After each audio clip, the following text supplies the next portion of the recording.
یقیناً یہی وہ رات جس رات کو میری اور آپ کی زندگی کا فیصلہ ہو چکا، میرے اور آپ کے رزق کا فیصلہ ہو چکا، میرے اور آپ کی تقدیر کا فیصلہ ہو چکا کہ اگلے سال اس دن تک میں نے کیا کرنا ہے، میں نے رہنا بھی ہے دنیا میں یا نہیں رہنا، مجھے رزق کتنا ملنا ہے، مجھے دولت کتنی ملنی ہے، مجھے خوشی کتنی ملنی ہے، مجھے تکلیف کتنی پہنچنی ہے، سب کچھ میرے اور آپ کے بارے میں فیصلہ ہو چکا۔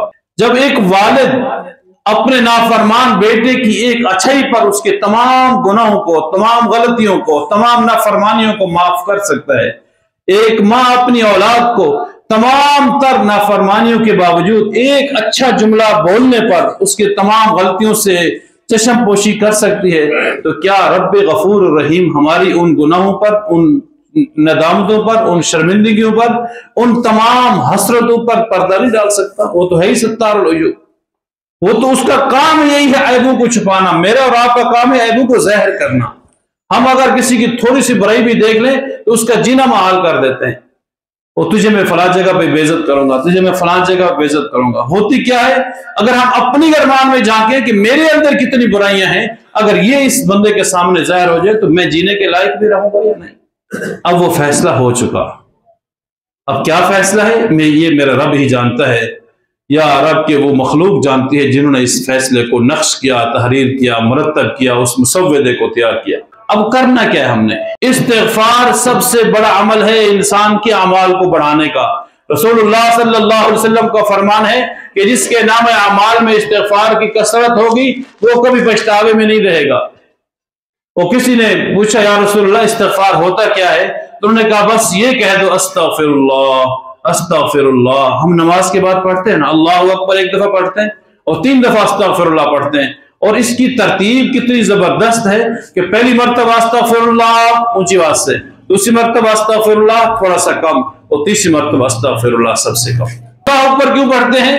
کہ ہم نے جو یہ عمل کیا ربا یہ میرا کمال نہیں ہے، میں اپنی میرے اندر بڑائی نہ آ جائے، تکبر نہ آ جائے، ریاکاری نہ آ جائے کہ میں نے نماز تہجد پڑھ لی، میں نے نماز فجر پڑھ لی، میں نے نماز جمعہ پڑھ لیا، میں نے عصر مغرب اور عشاء اور تراویح پڑھ لی، میں نے تو بہت بڑا کام کر لیا نیکی کا۔ نہیں، اللہ اکبر، یا اللہ تیری ذات بڑی ہے، تو نے مجھے توفیق عنایت فرمائی تبھی تو میں نے نماز کے لیے آیا۔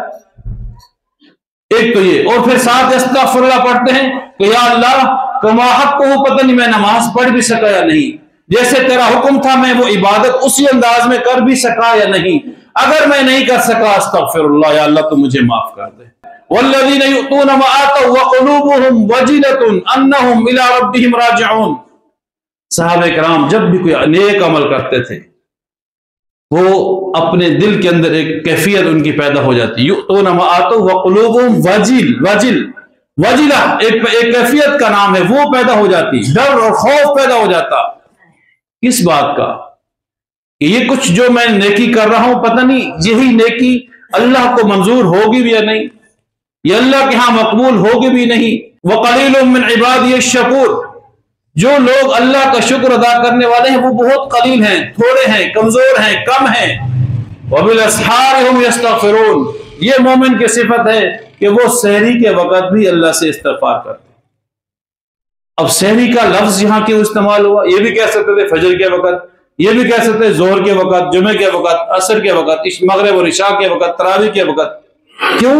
وَبِالْأَسْحَارِ هُمْ يَسْتَغْفِرُونَ کا لفظ اس لیے استعمال ہوا، مفسرین فرماتے ہیں کہ وہ وقت ایسا ہوتا ہے جب اس کے سارے گھر والے سو رہے ہوتے ہیں، اس کے محلے والے سو رہے ہوتے ہیں، اس کے دوست یار بہن بھائی رشتہ دار سب سو رہے ہوتے ہیں، وہ گرم نرم ٹھنڈا گرم بستر چھوڑ کے اللہ کی بارگاہ میں سر بسجود ہوتا ہے، وہ اللہ کی عبادت کر رہا ہوتا ہے۔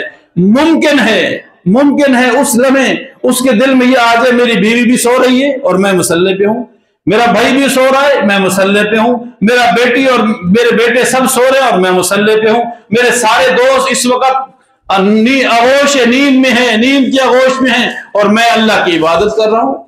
ہو سکتا تھا نا، کیونکہ وہ اس مسجد میں، اس گھر میں، اس مصلی پہ، اس عمل میں وہ تنہا ہے۔ اب تو ہم سب ہیں، اب تو میرے اندر ریاکاری ہو ہی نہیں سکتی۔ اگر میں یہ سوچوں گا کہ میں نماز پڑھ رہا ہوں تو ساتھ یہ بھی آئے گا یہ بھی تو پڑھ رہے ہیں نا، میں نے کون سا کمال کر دیا، یہ بھی تو نماز پڑھ رہا ہے، یہ بھی تو جمعے کے اندر شریک ہے،